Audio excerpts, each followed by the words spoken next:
A steady stream of Nigerian politicians have been visiting London-based Policy Institute, Chatham House, in recent weeks, presumably to lay out before the world their plans and programs for governance in the event of success at the forthcoming presidential election on February the 25th. Labour Party's Peter Obi took his turn earlier this week and for over 1 hour delivered an address which has since then been drawing rave reviews from political watchers. But not everyone in the polity was impressed, with some commentators describing the entire idea of taking Nigerian problems to a global audience as simply ridiculous and a classic case of inferiority complex on a global scale. What stops them from mounting the rostrum at the Nigerian Institute of International Affairs? Joining us now to do an overview of the issues that have been put out there in the past week, including Rabiu Musa Kwankwaso's peculiar position on the botched coalition talks between his party, the New Nigerian People's Party, and Peter Obi's Labour Party, is Kato, a political analyst who currently speaks for the Obidati Presidential Campaign Council.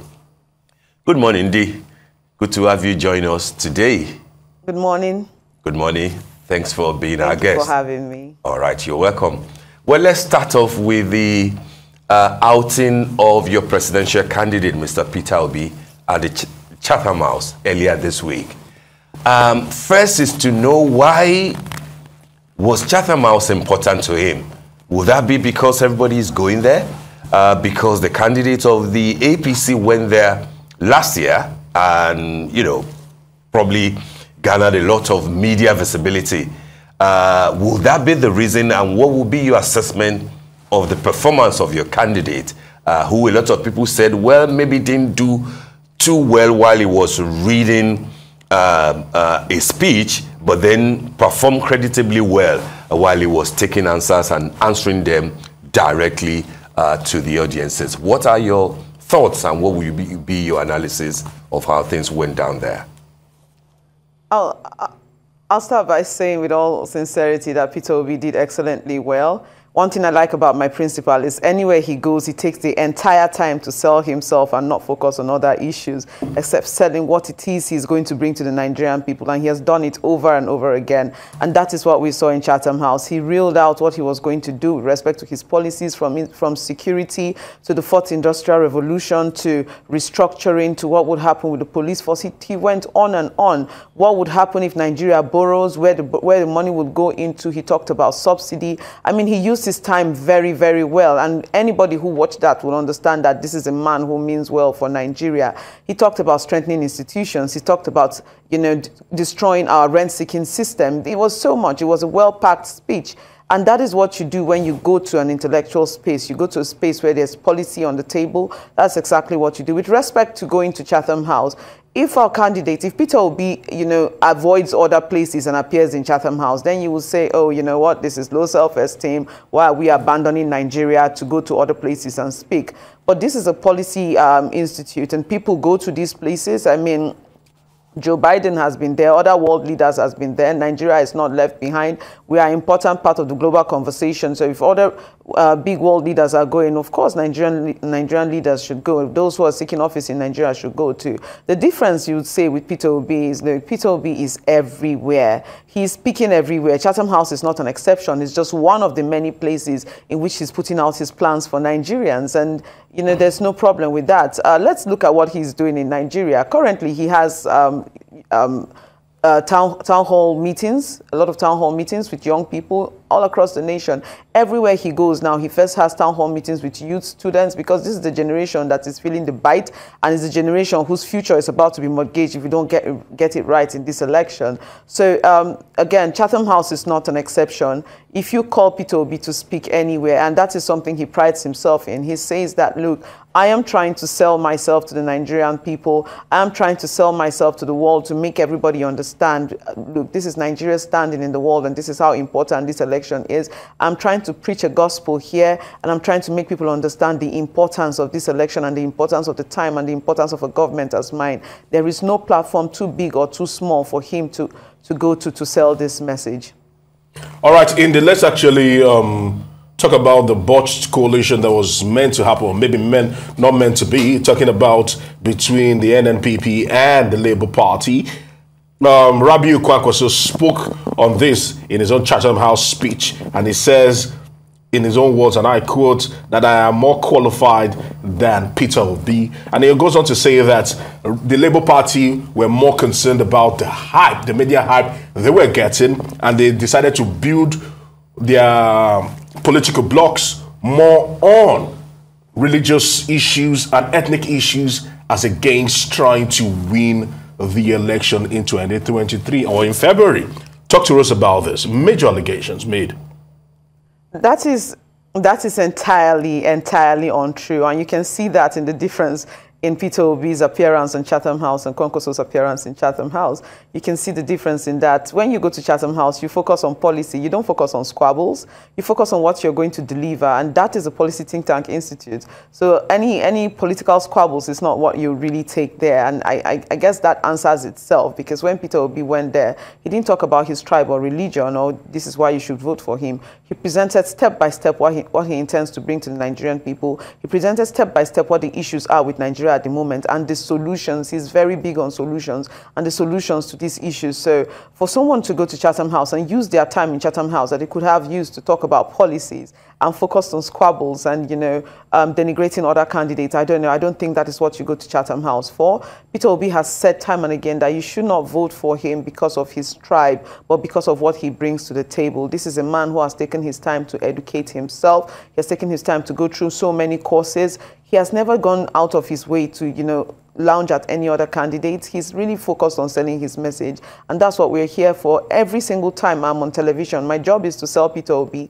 to sell what it is he's to bring to the Nigerian people. So diving into going back and forth with other people who particularly do not have anything to sell and would rather fight when they are given a platform to sell themselves and sell their policies. Because the reason why I asked on our table. Hold on, please. If you can just indulge me a little bit. The reason why I asked this question is because those who support the Labour Party probably were hoping that this alliance would happen because they felt it would strengthen the chance of the Labour Party to probably pull more votes, especially in the North. Now, if you're just trying to probably push aside this major accusations he made about religious sentiment, ethnic sentiment as to why this particular coalition did not hold, and you're saying that probably he should have used this time to talk about other things. Questions were asked and he responded to why this broke down. So I would say you spoke about excitement and all of that. This issue is really so far back last year, and we have moved on. We have Dati Baba Ahmed, Senator Dati Baba Ahmed, who is a highly intelligent economist, who is a strong businessman, invested in education and healthcare across the nation and brings so much to the table. He has really helped to create an inroad into northern Nigeria. Now, for us to leave Senator Dati Baba Ahmed and to still go back to talk of what could have or should have been with Kwankwaso is really not wise at this time. We have moved on and we're moving ahead. We've been making major inroads in the northern part of Nigeria. You should have seen the great rally that happened in Plateau State yesterday and how eager the people were to see, right from the landing spot of the helipad all the way to the rally ground. It was really madness yesterday in Plateau State. And this shows that, we have our place in northern Nigeria. And this is, at the time, would people have thought, oh, this is a good coalition that could have stood? Perhaps, but that ship has sailed. We have moved on. We have gotten a very good candidate, and we trust in the candidacy of the Senator Dati Baba Ahmed. He has been a good partner in this race, and I don't think that we're focused on what could have been. We've all moved on, and I think that Senator Rabiu Kwankwaso should do the same. He should move on and focus on, the part where he sells his message and what he intends to do for Nigerians, just as Peter Obi is doing. Okay, all right. But Ndi, you recall that Senator Kwankwaso did say more than, just throw tantrums. He tried to sell himself. And in trying to do that, what he did basically... Every second you get, you should sell yourself. Absolutely. Every second. But hold on just hold on 1 second. Where I'm going is that in selling himself, what he did basically was to present to Nigerians, this is Rabiu Musa Kwankwaso, and this is Peter Obi. And he was clear about the fact that he was an intellectual, an experienced person, a PhD holder, somebody who has spent 30 years in governance, former minister, former governor, a former House of Reps member, and that he's not a trader, and that he thought that what Nigeria will need at this point will be an intellectual with an experience and not a trader. That was a direct, marketing of himself over somebody who had wanted him to be his running mate. How clear do you think it could have been, other than what he said? I don't think so. I don't. Go on.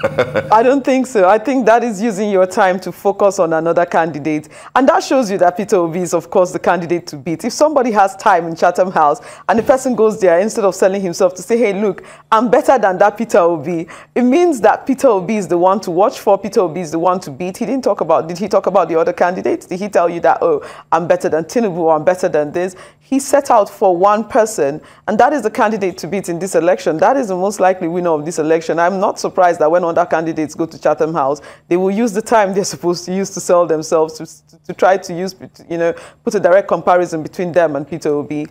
Peter Obi doesn't have time for that, gladly, because he knows what he's out here to do in these elections. This election, he's focused on delivering for the Nigerian people. And when he got his time on Chatham House, he did not think of other candidates. He thought of the Nigerian people, and he focused on delivering his message to the Nigerian people and also to the international community. Look, this is a dire time for Nigeria. We do need a 180-degree turn from what is happening right now, and we do need change, and that is the message he took, and we need to focus on that. I don't think that, me discussing this is also me, it's diverting me from speaking about my principal, and I honestly prefer to be here talking solely about Peter Obi and his message for Nigerians. But if somebody decides to go to Chatham House and make his time about comparisons with Peter Obi, that should tell you that Peter Obi is the candidate to watch, the candidate to beat, the candidate on everybody's lips, and the most important candidate in the 2023 elections. Okay, let me go back quickly to the question of experience and intellectualism. Peter Obi has described himself as a trader, not once, not twice. My question to you, why should Nigerians prefer a trader to, say, an intellectual, a PhD holder, or an accountant, or somebody who has been a vice president? Why a trader? Yes. And who says these things are mutually exclusive? Who says these things are mutually exclusive? That a trader cannot be an intellectual? Peter Obi is an intellectual par excellence. In fact, Peter Obi is solely responsible for bringing the kind of conversations we're having in this election season. If he was not here, we would have been talking about frying maize by the roadside and drinking pure water in front of little children. He has led the conversation in these campaigns. He has made sure that we have made these campaigns about the issues, forced other candidates to come on platforms that they would rather not come on to speak. He has changed the way in which politicking is going to happen in Nigeria. There's no shame in being a trader. This is a successful trader. This is one who has made his money not from the coffers of government, but from his hard work. And this is why he always talks about wealth. The scourge of wealth without enterprise, because he does not understand the system. And most time, the system, I'll say, is the system in which people just get into government or get into spaces and continue to make money off the back of the Nigerian people. And I think this is a man that we should trust with that. Someone who has not, is not part of this rent-seeking system that he speaks so passionately about and that needs to die. So if we see a trader who has been successful with top companies, a trader who has been successful with a bank, with a top supermarket chain store, importing and exporting, and so many other things, are we going to say, oh my God, this is a good trader, but oh, he's a trader, that's a low term, whatever he does, he's just a trader. This is an excellent businessman. This is an intellectual, solely responsible for the kind of election we're having, and solely responsible for the change, the shift in our political culture, and I'm super proud of him. So when we're mentioning this, I also like to see mention that many of the experience people are talking about, look, you've not seen, many of these people have not had a single experience outside of government, outside the nepotism of, pushing your appointment from one side to the other based on who you know. This is a man that came into politics by himself with the intention to create change, and he did that in Anambra State. When he stepped up for Anambra, they said the same thing. Who is this trader? We are used to seeing people who have grown in the political class. The political class are the ones who hold this space. You stand no chance. But he came and he bulldozed that space and he entered. And it's the same thing that is happening now. Please, it's not mutually exclusive. The fact that my candidate is a trader, a very successful one at that, does not mean that he's not an intellectual. Peter Obi is one of the best intellectuals you meet any day, anytime. All right. One of the key issues that came out of his time at Chatham House was the fact that he said that he will look into the issue of agitations by different groups who are agitating for yes, for different federations, etc. And that came as an interesting topic to a lot of analysts, given the fact that for a long time, Mr. Peter Obi has refrained from directly engaging with the issue of IPOB. So from what he has said at Chatham House, is he basically saying that he will negotiate with IPOB, with the Yoruba Nation agitators, and if you like, with Boko Haram? How precisely does he think that negotiation will work? And why didn't he mention IPOB specifically at Chatham House? So there are many, when it comes to Nigeria, there are so many spaces where agitations are happening. And when the system is unfair, like the system we're running in Nigeria, and injustice is the order of the day, you're going to see a lot of agitations. My principal has always made example with, Canada and people who were secessionists in Canada at a time. And he said, look, it is from strife, talks of secession comes. When you make your society equitable, when you bring justice to the Nigerian system and introduce the rule of law that in which every Nigerian should fall under, no one should be bigger than the other, and this is a safe space for Nigerians, these agitations will reduce. And that's true. We've seen it around the world. Nigeria is not a special case. People agitate everywhere. Now, back to the issue of dialogue. There are two things our candidate has said. Number one, disobeying the law. The law is already there. You don't need any special commission or anything. The law is already there, and the law is already clear on violence, damage to property and taking of human life, and the law is going to cater to that. So we don't need to set up a special panel. We don't need to set up any special thing to take care of what is happening with agitations or people who are causing damage. If people disobey the law is there. The Nigerian police force is there. They are there for that. But we also have to go to the core of the argument of why they are agitating. And we cannot just say, you know what, just because you're agitating, we're not going to, Nigeria or nothing, we're not going to listen to you. Everybody has what it is they are clamoring for. And at the forefront of this, or at the foundation of this, is injustice. And it's good to listen to people. What Nigeria has fundamentally gotten wrong is listening to Nigerians when Nigerians are agitating. Be it protest, be it when Nigerians say they're tired of a particular thing. The Nigerian system does not want to listen. The Nigerian system thinks that the best way is to continue to push, to shoot at protesters, to, attack. And then when they become overwhelmed, when everybody takes weapons, then they go, look, oh, you're violent. Now we shall negotiate with this violence. Nigeria seems to think that when you bring violence to the table, that is when they can listen to you. And he's saying, look, we're going to take another way. Once we create an equitable system, and it's that equitable system he's trying to, once there's creation of wealth, once every Nigerian feels that they have an equal opportunity, equal investment, equal love from the Nigerian system, you will see a change. And that is where he's going to with this conversation. Be it IPOB, be it those agitating in the southwest or those agitating in the north. All of these things come down to the question of injustice, and we're going to tackle that. All right, Indy, does the Labour Party believe that the Independent National Electoral Commission do have what it takes to prosecute a free, fair, credible elections? Because some will say that maybe the Labour Party doesn't, maybe the Labour Party thinks otherwise, because you have called out the Labour Party, called out INEC for what you term shady dealings, especially when it comes to party agents and what actually happened between yourself, the party agents, and INEC over the course of just this week. Talk to us about this, INEC and their readiness for the elections. It is our duty. We sincerely hope that INEC is ready for this election. But that aside, it is our duty to continue to keep INEC on their toes to make sure that they do the right thing. And that's what we are doing. At every step of the way, if we feel that something is not right, that INEC is not living up to their duties, and not keeping up with their job as they should be, we'll continue to call them out, and we'll continue to keep them on their toes. That's our duty. For me, even if it's not in party politics, as a person occupying the office of the citizen, it's my duty to ensure that INEC is on their toes. And I see that it's mostly Labour Party, especially the young people, that continue to call INEC out. And we are seeing answers when we call INEC out. We're seeing that INEC is responding. And this is the kind of system we want. We can't sit back and fold our arms and say, oh, we want INEC to behave the right way. We want things to go the right way. We want this collection of voters' cards to be seamless. less. But then when we see injustice or when we see INEC staff not doing their job, we just fold our arms. No, it's a back and forth thing. INEC needs to continuously be on their toes till they get this right, and we hope that they get it right with this election. We would not let them have it easy if they do not do the right thing. We will continue to push. We are hoping that they do the right thing, and on our part, we are vigilant. All right, Ndi, thanks. Just a quick question before we'll let you go. You said earlier in the interview that your candidate stays with the issues. But lately, we have seen that, you know, he's been engaging in brickbat with other parties, and namely the APC.